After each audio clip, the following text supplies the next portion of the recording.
Welcome to a new session on forward-looking CX trends. Up next, we have Hisashi Tsuji from Adobe to talk about conscious consumption. Let's all watch and learn. From its humble beginnings over 2 decades ago, software as a service came about with the objective of enabling small businesses that could not afford large enterprise software suites.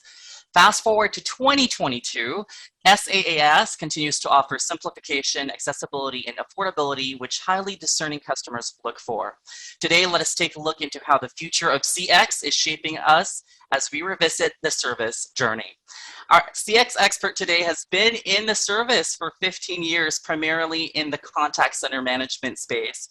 His career started with Dell Technologies, where he took on various management roles, both locally and regionally, for a period of 10 years. In 2015, he joined Netflix, where the company globally expanded its business and served as the site lead for Japan and Korea in the 3 years that followed. He later took interest in business process outsourcing by joining Alorica Incorporated in 2018 and then TCX in 2019 to represent its respective Japan site operations. He joined Adobe in 2022 as its regional director to lead the Japan and APAC service operations.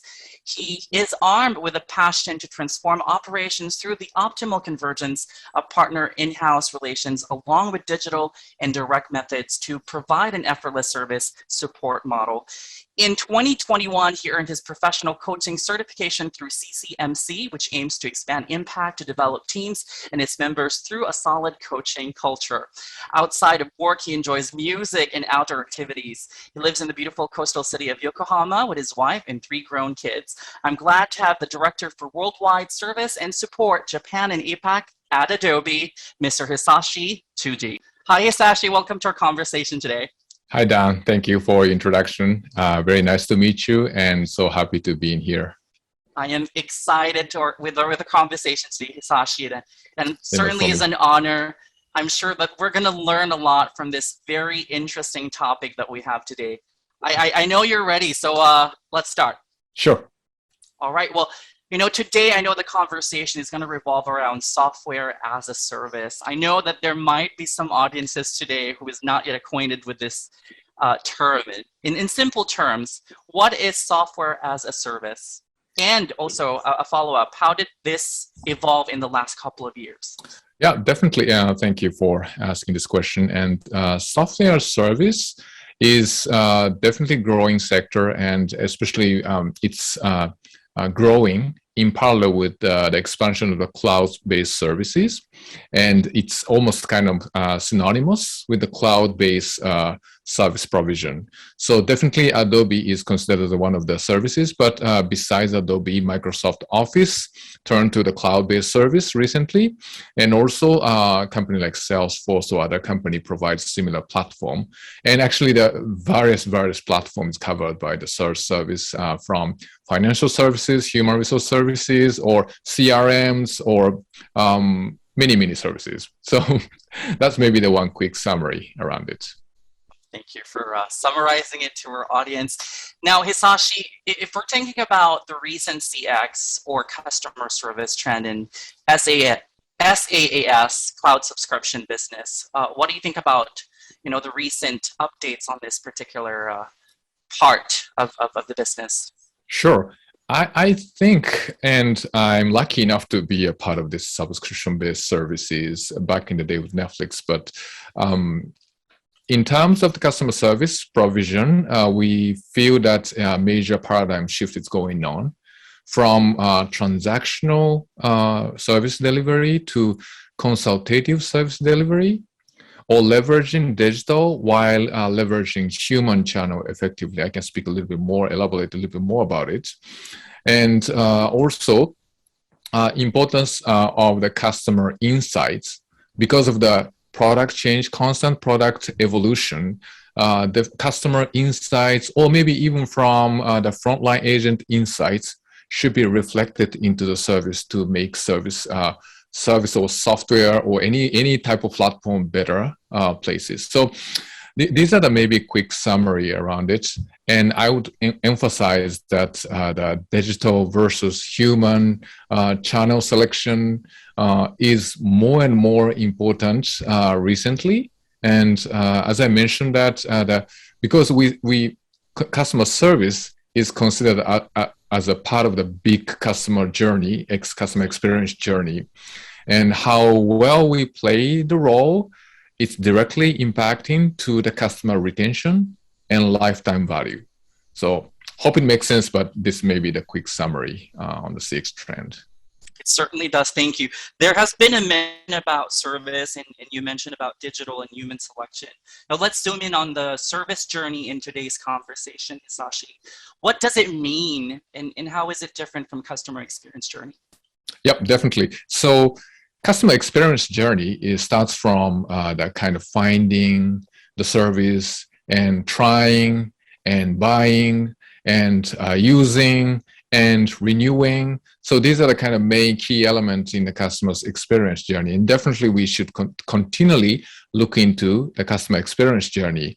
One of the big example that I would bring for the starting from the CX journey improvement is when I joined Adobe, I heard many legendary story from many leaders, but one of the story hit me strongly is whenever our CEO, definitely before COVID, he's been periodically visiting, let's say Japan or Asian countries. He came to the country and asked leadership to join. What he does at the first point is, hey, put up the adobe.com site on the big screen. And then people start clicking each pages, and he evaluated, let's click this one, let's click that button, and why this banner isn't here, why this graphic isn't here. So he is basically kind of experiencing the pages from customer perspective, and then give the feedback.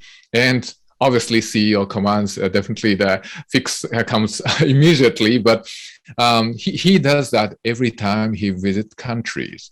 So it hit me because the even CEO leadership, executive leadership going through this experience to make improvement. So speaking about services, since I'm from the service industry, I do the similar things. I do, of course, ask team to sit down together with me and then just see and discuss with how our service journey look like. Starting from when customer meet some issue, he or she definitely goes to the Google, maybe any other search engine, and then try to search article by keywords. Is our SEO working fine? And going to the pages, help pages, is help page really well structured? Is a necessary graphic is built into the help pages? And there's a chat button in Adobe context. If press the chat button, bot appears, and chatbot really working well, or if chatbot doesn't work, definitely goes to the agent. Is the agent really properly answering? Or when they finish the contact, what kind of follow-up email they get, or what kind of follow-up survey they get. So these are the journey experience is extremely important, and everybody knows it's important, but sometimes we are busy enough to just ignore this time to sit down together and make ourselves available for the service journey checking. So I would recommend that definitely executive leaders or service leaders, or even inviting outside people to going through this kind of journey together. Thank you. I like that you mentioned that this is certainly a journey, and it should be well structured. And we want to make sure that it's going to be a very smooth experience for our customers. Now let's talk about nuances. How can companies capture customer nuances in the service journey? Yep. So I think generally only things we capture is the survey, maybe customer satisfaction survey or NPS at the end of the service provision. But I think as we go through the journey, we set some of the point that we can measure some KPIs in the middle, and then we start seeing those friction points. How many customers coming in from the help page to the chatbot, and how many chatbot deflect customer contact to contacts, and how many customer comes into the channel, or which channel they prefer, either chat or phone or whatever the things, alternative solutions. So we measure how many contacts coming in and how many percent of the customer stop and satisfied and go back to their normal usage. So setting up some KPI in the middle is very critical. And definitely overall customer experience journey, we measure each point, but same thing can be applied to the service journey as well. So we feel we check these KPIs periodically and see and evaluate what's going on. Thank you. So certainly measures and data is still an imperative piece in this journey. Hisashi, after analyzing service journey, what type of elements leaders should focus to upgrade their services? Yep.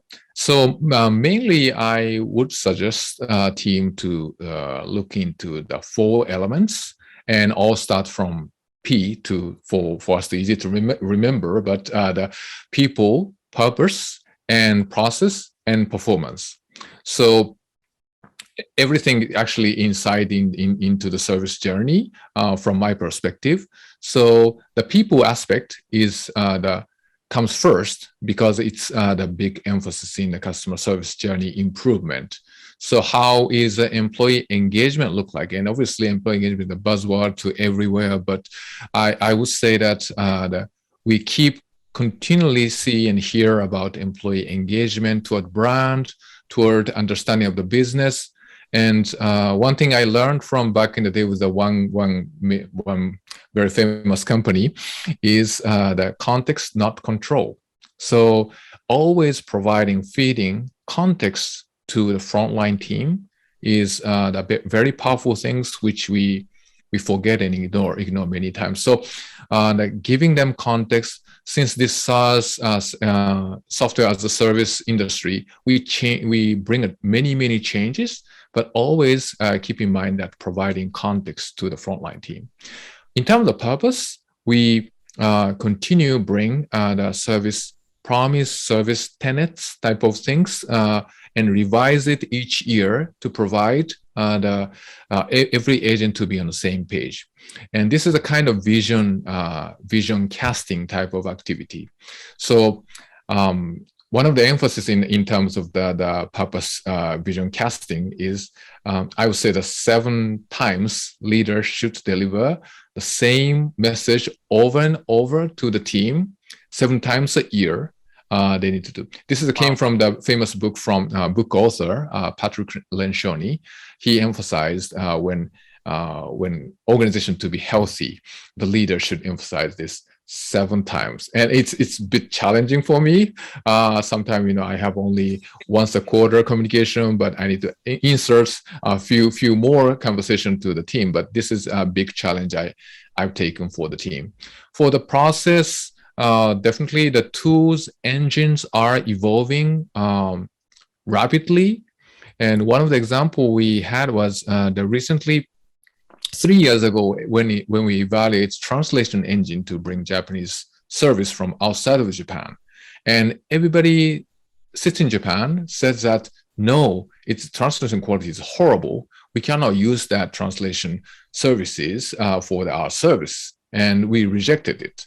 But we forgot these things, and then after I joined Adobe, I just had lucky enough to test again the engine, and not imagining that translation engine is evolving every month or even every week to be smarter. So when I checked that recent engine, we found that it's completely usable for our service. So actually, we provided for the first time the Japanese customers' technical support for Adobe from out of India, which is very new experience, but they got very high satisfaction rate. So my point is not simply that recommending to service from India to Japanese customer, but it's revisiting tool and engines capability each time, or maybe chatbot, the accuracy and service capabilities can be revisited.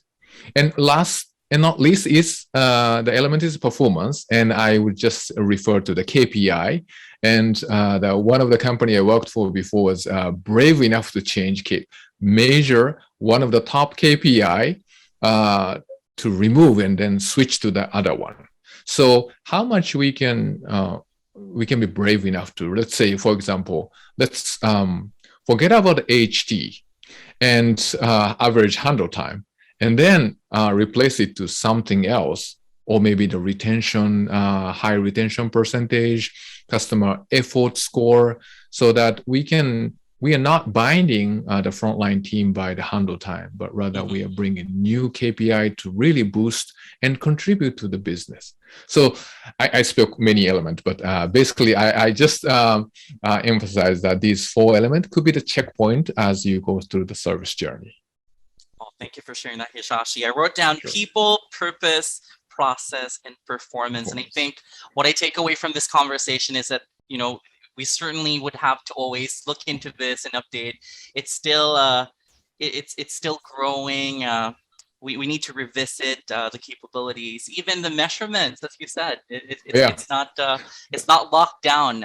It needs to still be updated. Sure. I'd like to go back to, because you did have a comment about this, and this is also a question I'm interested to really scratch the surface on. You mentioned about the vision delivery, and the recommendation is it has to be done at least 7 times a year. Would this overwhelm and confuse employees? What are your thoughts on this? And no, it's never confused. Actually, it's really reinforced, and the behavior, expected behavior, and always I think people kept speaking about how we can transform our culture of the company, employees, or even we feel that our business partner who delivered actual service delivery, we expect they would feel the same things, same culture. So I understand that simply repeating doesn't transform culture, but it's actually more powerful than you think. And leadership executive continue to speak, or maybe the another layers continue to speak, deliver the same vision over and over, makes actually the booster for the culture. So I believe that just simply believing that and emphasizing our team, hey, let's continue 7 times. It's not easy. It's maybe sounds like very repetitive, but I think from frontline team or everybody feels that, maybe realizing that this is a very important thing. That's why I need to apply this into my day-to-day job. So hope it makes sense. The focus is really on retention. It absolutely does. I'm in training and I believe in the power of repetition. Oh yeah, yes. So that retention is really crucial. Now my next question is, how is SAS contributing to the cost of ESG? Now, for our audience, we're going to talk about environmental, social, and governance, or in other words, sustainability. How do you think SAS can contribute to the cost of ESG? Well, actually, I never measured it, but our company does this. Actually, part of the company's corporate responsibility, we does many things. For environment, I'm not sure it's right the measure, but the cloud-based service hopefully gives some space to really decommissioning some old the environment based on the on-premise servers. So this could be one of the things, but more for the social contribution part, I would speak a little bit, but in Japan, or not only in Japan, but all across the globe, the Adobe provide lower price license for students.